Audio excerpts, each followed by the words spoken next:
of Monday Night Live. Today I've got Richard Goodworth with me. Richard is a chartered accountant and is a very successful business person. And at the moment you can see him in his offices in Poole. He works for ImageHolders.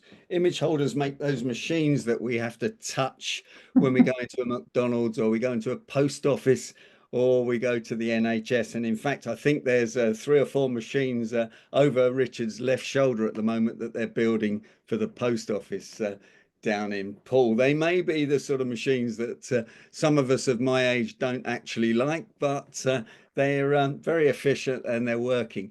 Let me tell you just a little bit more about Richard. Richard worked for the RaboBank to start off with. Then he worked for Molton Brown, the soap company, when he took moved that from one private equity owner to another private equity owner, and then worked for Control Risks. And Control Risks is what I want to talk about later. Richard, welcome to Monday Night Live. Thanks for joining us. Tell us a Thank you, little Derek. bit about your very successful career. Yeah, no problem. So yeah, started all off as a trainee accountant, really. So working in practice in the southeast of England, and getting all the exams out the way as quickly as possible to qualify as a certified accountant. And then after that, wanted to see a little bit of the world, and sort of joined in the city for RaboBank. First of all, as a management accountant, and then moving down to the trading floor within product control to kind of see how things happened at the sharp end of things at the bank. It was all pretty interesting. I quite liked working there. It was quite vibrant, typical sort of city lunches at that time, and lots of people to learn things from, especially kind of Excel skills and things like that. It was really the things they did with Excel at the bank versus that in practice were just a completely different level. But after a few years there, I could see that you get pigeonholed into being in banking and product control if you were there too long. And I managed to find a job with Molton Brown that make hand soaps and have retail stores all across the world. When they were still fairly small, had about 28, 30 shops at the time. And I joined them just near their factory at Stansted Airport. First of all, as a management accountant, then got promoted to financial controller, and then latterly promoted to vice president of finance. So that was really the kind of career-defining sort of acceleration.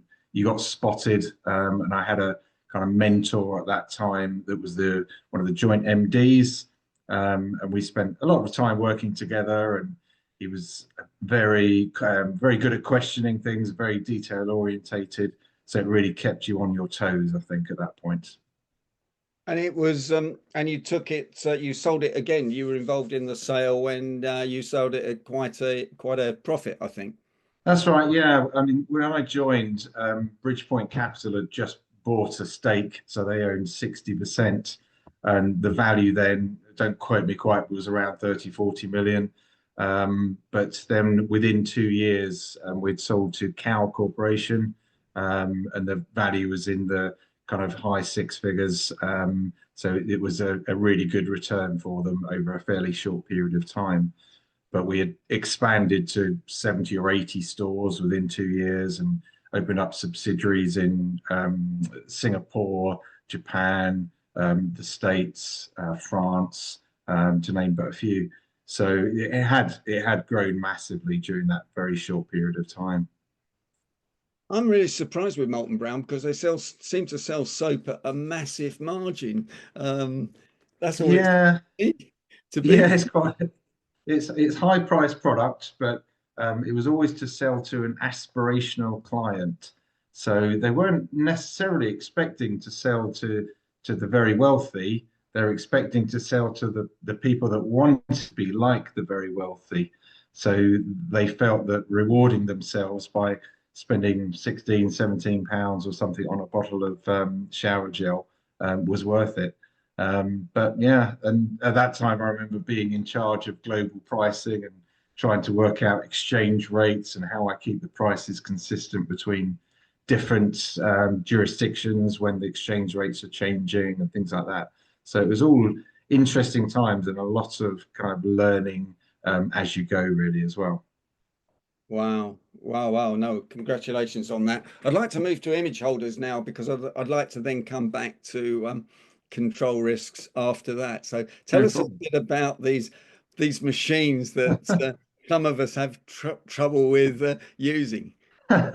So yeah, at ImageHolders, we produce what we call digital kiosks, which is basically a kind of self-service unit that you might use in a many variety of situations. So one of our clients is United Airlines, and we produce their check-in kiosks at airports across America. So when you're going to check in, the first thing you do, you've got to scan your passport, weigh your luggage, it'll print your boarding pass and that kind of thing. So we design and then manufacture everything from scratch. We might outsource some of the sort of raw material manufacturing, but we put everything together in-house as well. And we've got a team of industrial and design engineers that are working on CAD systems to make sure all the product is solid and reliable and works with all the different functionality of the scanners, the screens, the passports, etc. Um, but other uses, I mean, there's such wide range of uses, and it's such an up and coming area still. So we supply to what are called QSRs, quick service restaurants, or fast food restaurants that you might think of, with Five Guys, but then also, yeah, post office within the UK that's just over my shoulder there, which is for self-service parceling kiosks. So the kiosk will actually weigh, scan and work out the dimensions of the package, and then print off legal tender stamps from the printers in there, so that you don't need to wait in a long queue and a long line of people. You can do it all yourself. Presumably this is a very competitive business, or is it a high value added business when you're selling and pitching? Yeah, it depends who you're pitching to, really. So some places will only want off the shelf and they don't want anything different or fancy. So low price, low margin. We tend to more towards the slightly higher price point, and more bespoke. And our slogan is different by design. So we want to make something different for each client. And therefore that takes longer, it takes a bit more time, but there's a bit more thought that goes into it, but then the client gets something special at the end. So we're probably not going to sell to your local fish and chip shop. There are plenty of off-the-shelf versions that will do that.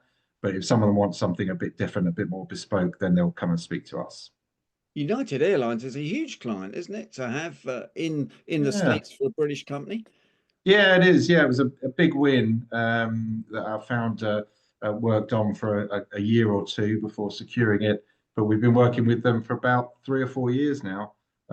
So there's always evolving designs as well. They might want a different unit that does a slightly different thing at a different part of the airport. But yeah, so it's a good working relationship. They're a good bunch, and we spent plenty of time over in Chicago with them, and they've been here to the factory in Poole as well. So you've got a lot of air miles then. Not personally in this job, but I'm around the company. We are meant to fly United whenever possible. Of course, of course. Okay, turning to control risks.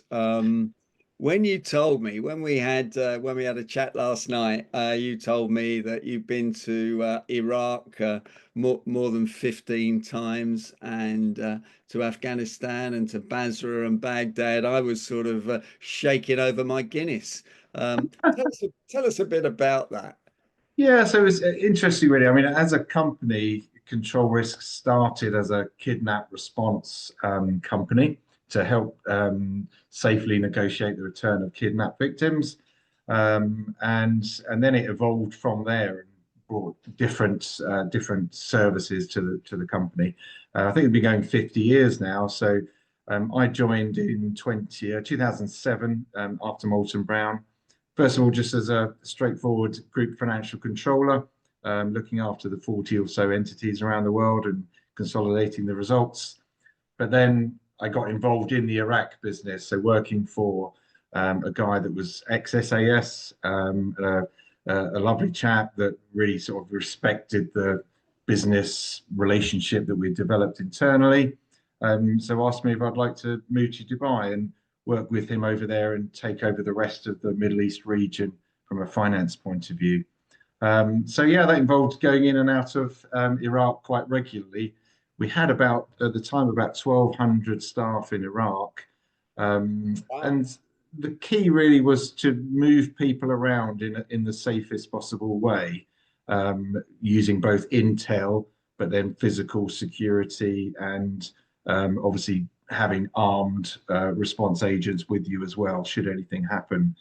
So I remember the first time going over there, we got to Dubai, all ready to jump on Iraqi Airways flight to get into Baghdad, and we had to stay in Baghdad in Dubai for a couple of nights because Route Irish that goes from the BIAP, Baghdad International Airport, into the international zone was closed due to a security incident. So we had to hold up for a couple of days until that was resolved and the risk had subsided.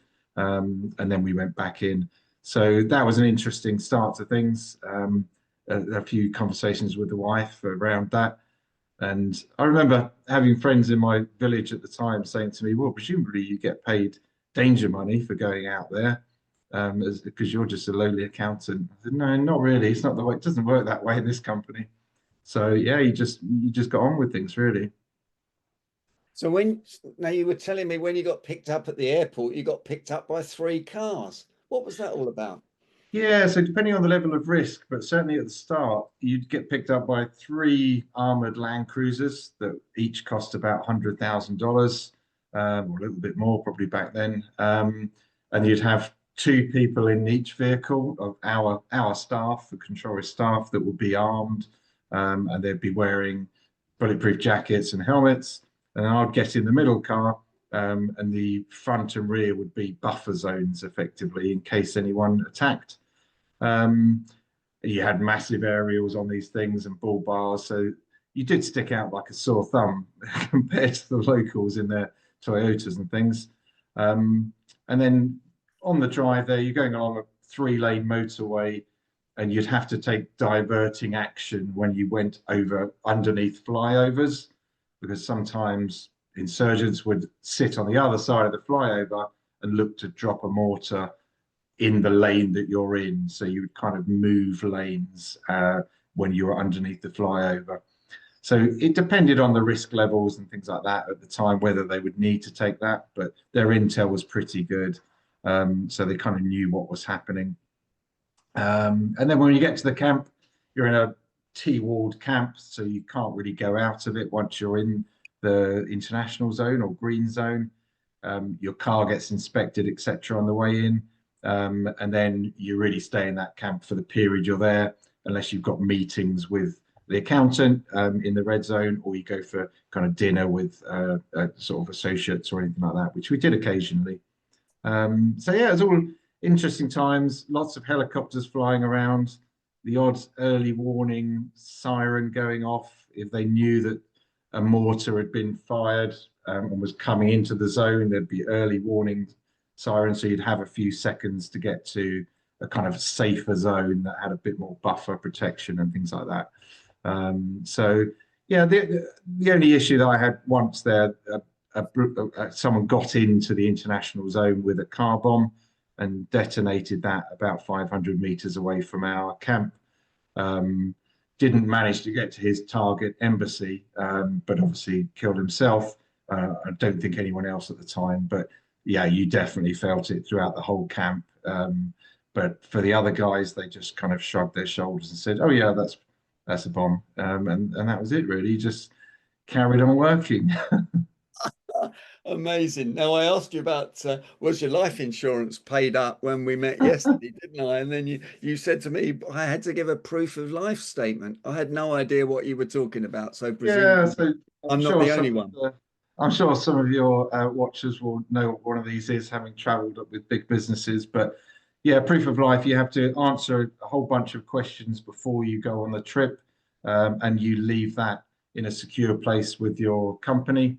And then if you do get kidnapped or anything, then they will ask the kidnappers for the answers to a question. And obviously there are quite a few different ones to prove that it is you answering and you are alive, because they could be showing you a videotape of you and you've already passed away or something. So it just helps with the negotiation part. So There's a famous film with Meg Ryan and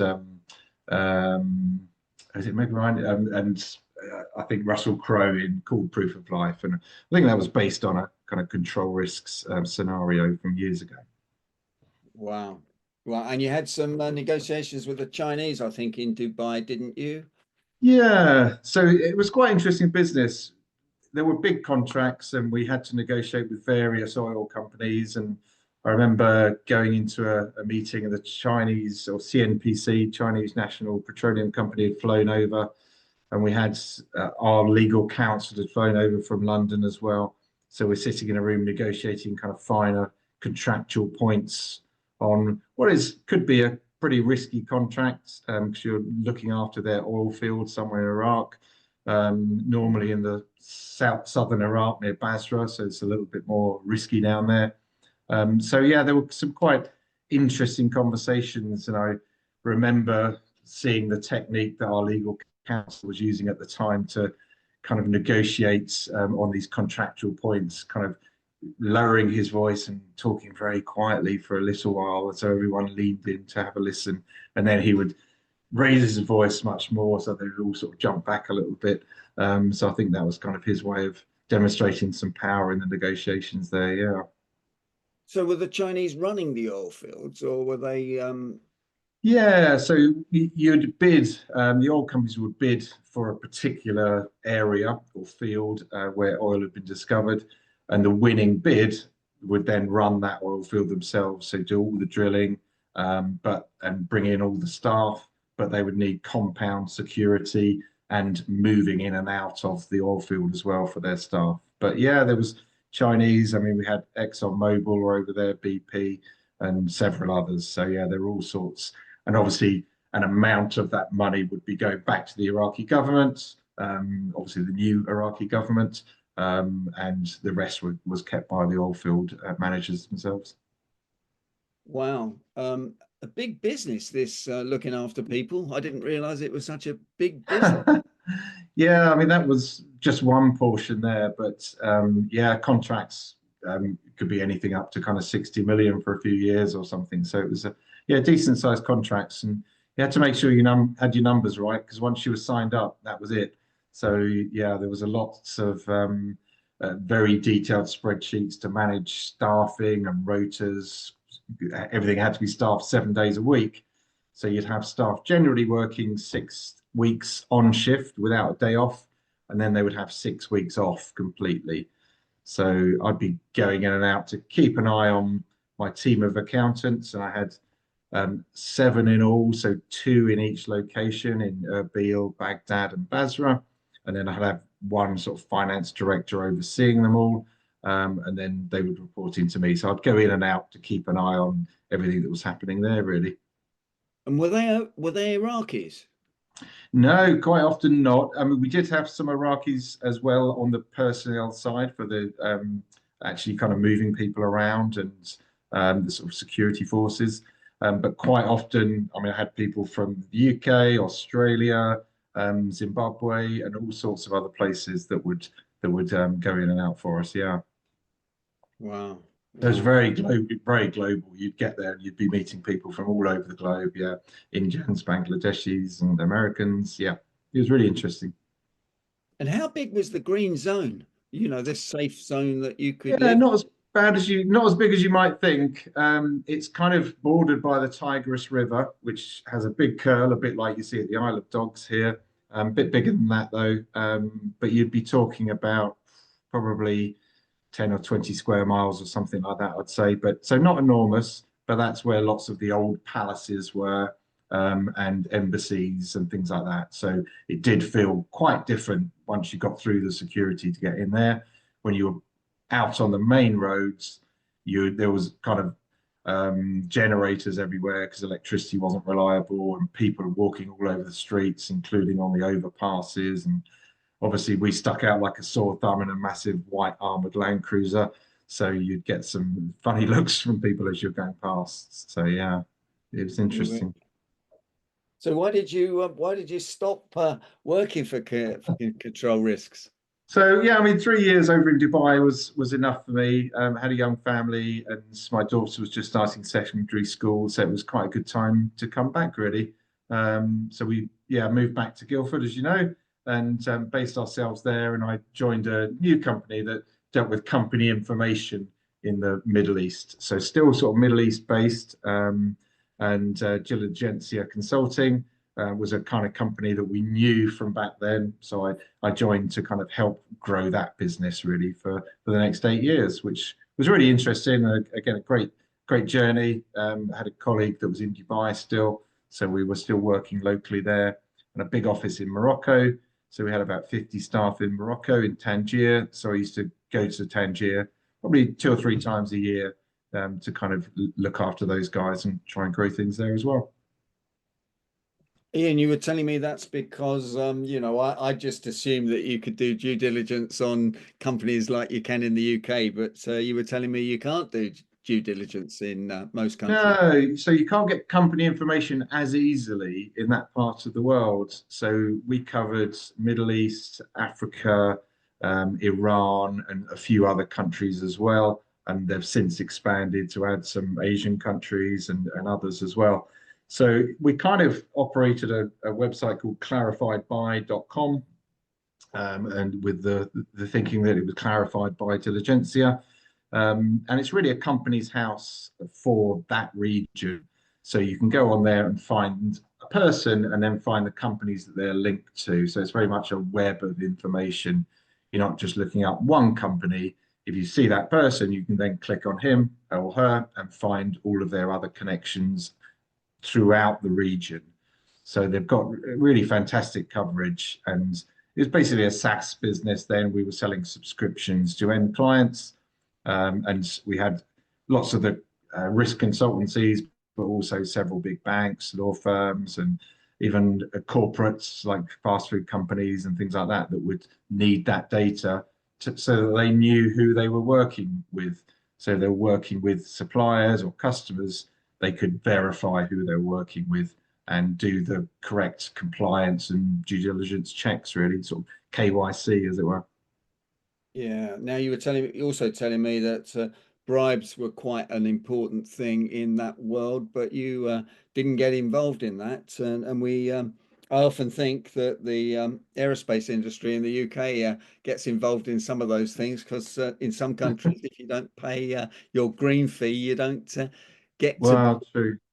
Yeah, I remember. I mean, there were several areas. Control risks were whiter than white at all times. And obviously, being the accountant, I would have known if anything had been awry. But it does sometimes cause issues. Some governments and ministers are expecting money and don't always receive that. So you do have to approach things slightly differently. Um, we didn't know what competitors were doing, obviously, but we certainly knew that we weren't going to be doing anything like that. So we were pretty stringent on it. And occasionally it caused issues, and you'd have to go in and speak to ministries. I remember the Ministry of Finance in Afghanistan called us in to discuss their compliance needs and their need for a tax amount. But I must admit, I did decline on going to Kabul that time.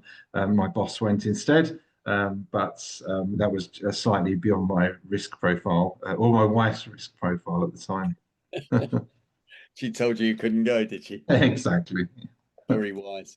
Very wise. We talked about having the importance of mentors, and you and I said we've had a few mentors through our careers, maybe official, maybe unofficial people. Mm. You had one in particular? Yeah, I remember back in the Molton Brown days, I mean, working with the managing director at the time there, and he was, well educated, very confident, and he was pretty senior at that level. He was brought in to grow the company and exit the company. So I learned an awful lot from him, even though I wasn't in the same office and he wasn't my direct boss. He would call me the moment he saw any figures, and I would be working with him directly quite a lot. So yeah, really interesting guy, and very very detail orientated. So there's no way you could get anything past him, not that you'd want to. So it's made me realize the importance of, if anything is going wrong, you fess up straight away. you don't try and brush things or hide things or anything like that. Just causes much more angst later on down the line. And being detail orientated, making sure you double check things before you send them, and reread emails before you send them, etc., etc. And I've gone on to work with him at businesses in the future as well. So we've kept contact, and there's been a couple of opportunities where we nearly worked together, but the timing wasn't quite right. But then he was involved in ImageHolders here as well. So I kind of got through to this position from knowing him from 20 years ago. So yeah, really useful.